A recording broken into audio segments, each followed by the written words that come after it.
All right. I want to know who's behind all this right now.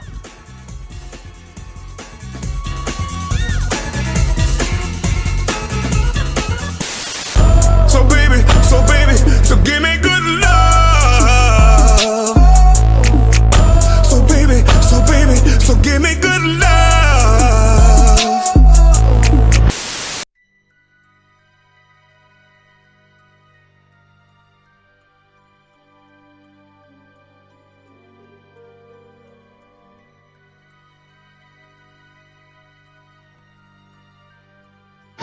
Hey Nebz, what you doing? We're going to Dire Docks. Why? So we know quite a bit about our host, right? Right. While we were running here, I realized that I think I might have figured it out. I just need to be sure I'm right. In order for me to know for sure, we just need to talk about the rest of the game's history. Will we really know for sure? Yeah, that sounds like a stretch. Well, it doesn't fucking hurt to try, does it, CJ? Of course not. Come on!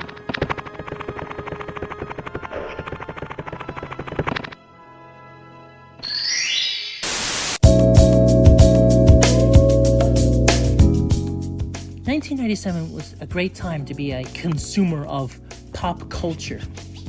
Mario Kart 64 had come out, alongside Crash Bandicoot 2, Cortex Strikes Back, Castlevania Symphony of the Night, Final Fantasy VII, Gran Turismo, Fallout, Diddy Kong Racing, Oddworld, damn! Tekken, X-Men vs. Street Fighter, and also Parappa the Rapper. I like Parappa. Other things include Spike Lee's documentary, Four Little Girls, the movie Liar Liar, Good Will Hunting, and the Notorious B.I.G., Biggie Smalls, released Life After Death, after his death. That sounded better in my head. Point is, it was a great year to be alive. On this day, March 1st, 1997, hey, that's like a day before my birthday, huh? Super Mario 64 was released in Europe. There weren't really many changes to the game though, at least outside of the ability to switch languages, no "the end" at the title screen, some changes to the dialogue, and also the 50 hertz thing. There isn't really anything of note to give a shit about. Alright, June 13th, 1997. Let's talk about Star Fox 64 for a bit. Corneria, fourth planet of the Lilat system. Slippy here. This is Peppy. Falco here. Let's rock and roll! Star Fox 64 is so awesome! I love everything about it. From the awesome story, the cheesy voice acting, and also the brilliant music from Koji Kondo himself. Star Fox 64 is a delight to play. There is an accessory that came with Star Fox 64. It helped revolutionize video games once again. The Rumble Pack. Without the Rumble Pack, or as I like to call it, the Rump Shaker, we wouldn't get HD Rumble. We wouldn't get the Rumble on the Wii, or even the Rumble on the original PS1 DualShock. To help promote the Rumble Pack once more, Nintendo created a version of both Wave Race 64 and Mario 64 compatible with the Rumble Pack, called Shindo Pak Tayo. Exclusively in Japan, unfortunately, but still. It's me, Mario. Hello. Unlike Wave Race 64, however, which adds a Ghost Racer in the trial mode, there weren't that many changes in Mario 64. Here are some very notable changes, though. When you jump on a tree, Mario swings to the direction of the camera. This is because of something called IHNFC, which stands for I have no fucking clue. Why'd they change that? Who gives a shit? When Mario swings Bowser, instead of saying, "So long, King of Bowser," he says, "Bye-bye." This is because Bowser in Japan is called King Koopa, just like in all those English Mario cartoons. It's not because Nintendo wanted Bowser to be bisexual. Nintendo actually patched some of the exploitable glitches of the game, especially the famous BLJ, the backwards long jump. So no speedrun, the Shindo Pak Tayo version for you, bitch.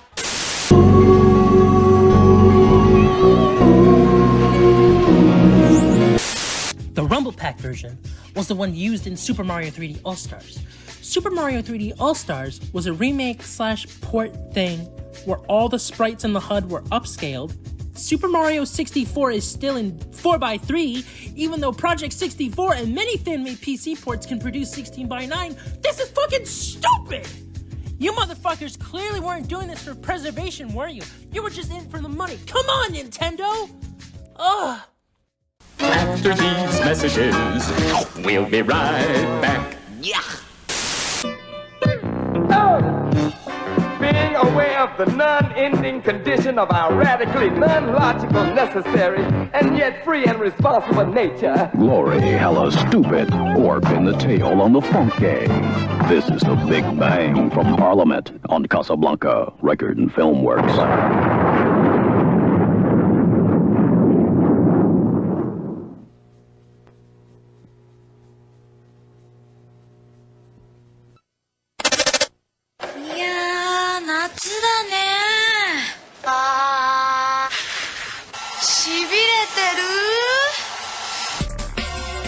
ウェーブレスが振動パック対応になってこりゃもうしびれちゃうマリオ64も振動パックでそりゃもうしびれちゃうしかもしびれるプライス6800円しびれる They get a hold of this game, then all of a sudden, everybody's Kid Griffey Jr. They get my vertical. They got my wheels. They even gave away my patented swing. It's a whole new ballgame. Ken Griffey Jr.'s winning run with ACM graphics, only on Super NES. Here you go, Mr. Griffey. Sorry, kid. Car sold separately. Let's go to the other side of the planet.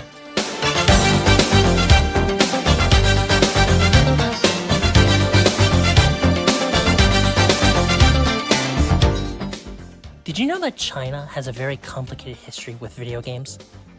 I mean, shocker, most countries had a complex history with video games. Even in our country, if it still exists in the coming years. It's why the ESRB, PEGI, and SARA ratings exist. In the 80s and 90s, video game consoles were distributed through Hong Kong, and they were very expensive.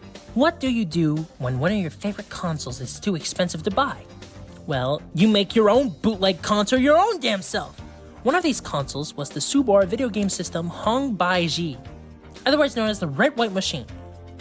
And Subar's efforts were very popular. You want to know how popular they were?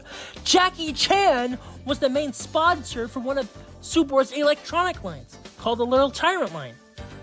Little Tyrant sounds like the name for a Brazilian funk singer. Oh, hell no, not that fiasco, fuck that, I'm not thinking about that again. Anyway, the Little Tyrant line was a series of keyboards meant to market themselves as something for little kids to get their mind up and teach them about programming. Despite that, these fuckers still had a Famicom slot to play shitty bootleg Famicom games like the Jackie Chan Mario game, Seven Granddad, and the Jungle Book Lion King thing. In June 2000, following public outcry from parents, the Chinese government passed the Feedback Regarding the Launch of Special Operation on Video Game Arcades Bill. What a fucking mouthful, man! What the hell is with the long name? It meant that video game arcades, consoles, and handhelds were just straight up banned. Nintendo wasn't giving up, however. So on this date, in 2002, December 6th, Nintendo formed a partnership with Wei Yan and formed the company iQ. In 2003, they released the iQ Player.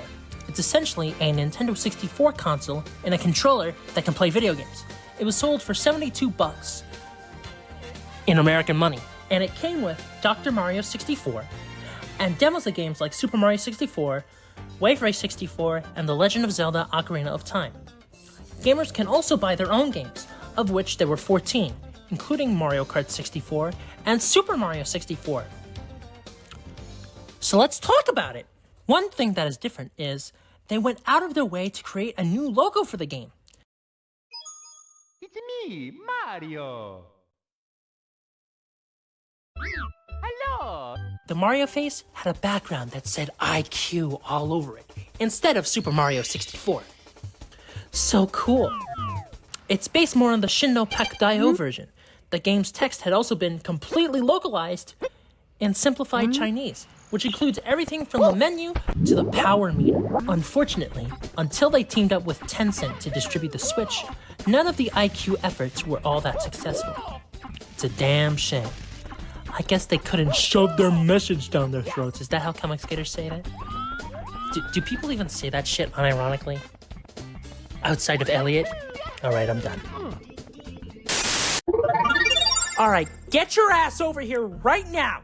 I'm done! There's nothing left! Yeah, we have a life, you know! What do you think is behind all this? Elliot, I tried. I have no idea. My original theory was that it was DC fan. Who? Yeah, who? Exactly. That motherfucker hasn't been relevant for 3 years, so what am I talking about? He was a former friend of ours. Look, Elliot, let's not dwell in on that. If only I could just figure out what the hell this person's deal is, man! Nebz, are you okay? Hell no! I want whoever took us here to get their ass down here and tell me why he did. You ruined my life. Huh? Every one of you. What the hell did we do? You and your bullshit ways. Using your fucking power to shove your bullshit ideologies down our throats. Okay, now I see what we did. We existed. Okay, I knew you were one of those, but like, I didn't think you'd actually be an, abomination. Nebz, is this the guy you know? No! I have no idea who he is! My name is Peter Soulless. Like, Peter Soulless? You better fucking not. Okay. So, apart from all that political stuff, you mind telling us why you sent us here? That's it. You mean to tell me you forced me to talk about Super Mario 64 for 4 videos over culture war bullshit?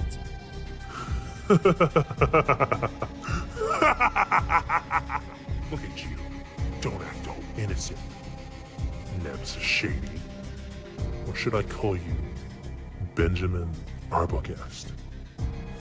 Okay, like, why are you calling me by that name like it's gonna do some fucking damage to me? Because I know what your sins are. Then tell me, coward!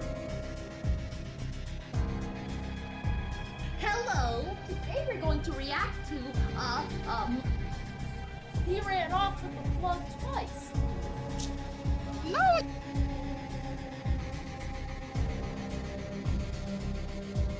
Alright, that's one fuckhead out of the way. Now for... Where'd everybody go?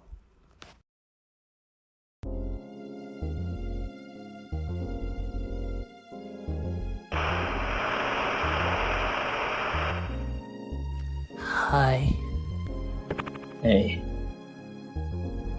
You probably think I'm just like that Soulless guy. A shitty person who hasn't changed since he graduated high school. Why would I say that? Well, look at our similarities. We're abrasive, we get so defensive over pop culture, we have a pretty shit reputation on the internet, and also... You're hyperventilating. I fucking know I'm hyperventilating because every time I try to move on from my horrible past, it comes back to fucking haunt me and I'm back to square one. I lose all my friends again, I'm left alone. Happened with Keemstar's shitty little fan base. The Udon for Sonic people, except for Alex, Hedgefox. The Sonic Futurists, the Sonic Legacy people. Happened with my family. Especially my family. Now it's happening again with you guys. I don't want to lose you because I made some horrible statements when I was a teenager. Do you know how many friends I lost because I basically existed? My family practically disowned me because of my autism. And before you say, oh, if they disowned you, then why'd you live with them for so long, you ungrateful fuck? Why should I be grateful for what they did to me? When what they did to me speaks volumes of how fake they are. Oh, I feel the same way. To me, when you start to see my flaws. Really? But I'd risk it all just to save you. I make so many videos. I'm short on time for you. I never have enough. Your Japan level's a workaholic. Doesn't mean I don't love you. Thanks, hon. You're welcome. Your voice was deeper during high school than it is now. Yeah. I don't know why that is. You're not going to lose me. You're not going to lose any of us. He's right, you know.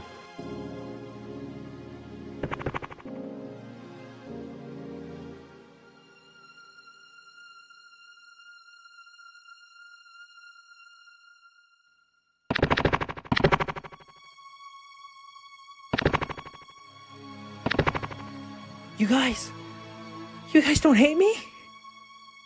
Just like you said, Nebz, we're one nation under a groove. Thank you all. Now, let's go get that guy! Yeah, to the roof of this motherfucker! Come on, guys!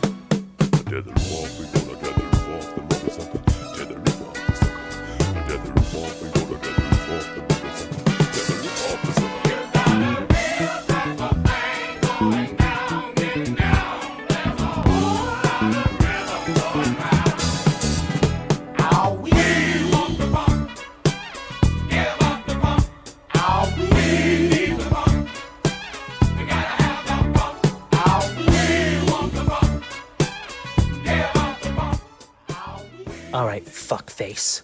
Come on out right now. What do you want this time, traitor? Okay, stop. I don't want to fucking hear it. Excuse me? I never fucking met you before. Why are you trying to ruin my life? Seriously. Is it just because of my beliefs that you showed off all that bullshit embarrassing stuff? What do you gain from that? I would have the satisfaction of defeating you. But I literally never fucking met you. I'm kindly asking you one last time. Take us fucking home!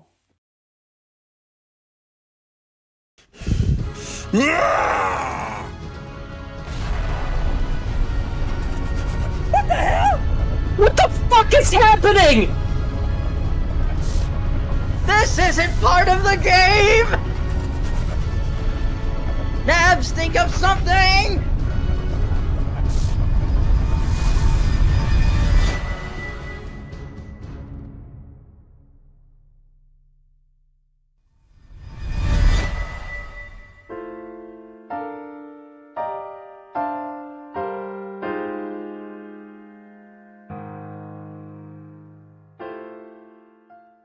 I guess that's it? I don't know. I bet Jose was expecting for something more climactic. But, you know. Next, the screen is gonna flash white, and everyone gets to go back home. Shoot, I hope that happens. I don't know about y'all, but I kind of want to stay like this. I like being Daisy. I'm just glad he's gone.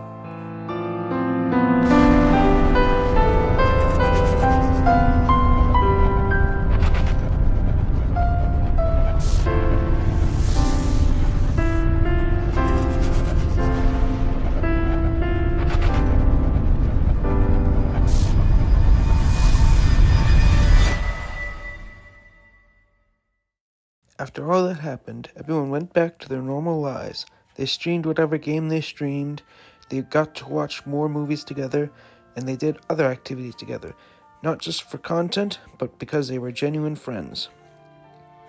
There are some people still affected by the travesty, but they push on together. They're one nation under a groove. There's still one question that one of them is asked, though, one that nobody's ever thought about. If I were to go back in time and the space-time continuum didn't melt itself, I'd tell my kid self to make sure they don't do anything embarrassing.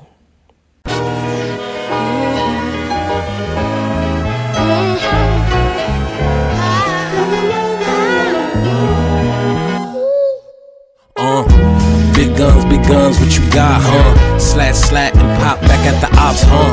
Gang this and you gang that. Don't let them know that you regret how you became that. A good kid, fine home, mom and dad in the pic. A little middle class money every Christmas legit. Family trips, I be bound to one day hit a switch. You ain't wanna be seen as a bitch, cuz. And none of them face tats gon' hide the fact that you sad, bruh. You ain't a thug, you was a drama club, you's an actor. But now cuz getting validation from the dumb and confused. Now you facing 5 to 10 cause you had something to prove. Let's talk about it. I hope you find yourself. I hope you find yourself. Yeah. I hope you take your mask off. Sad story.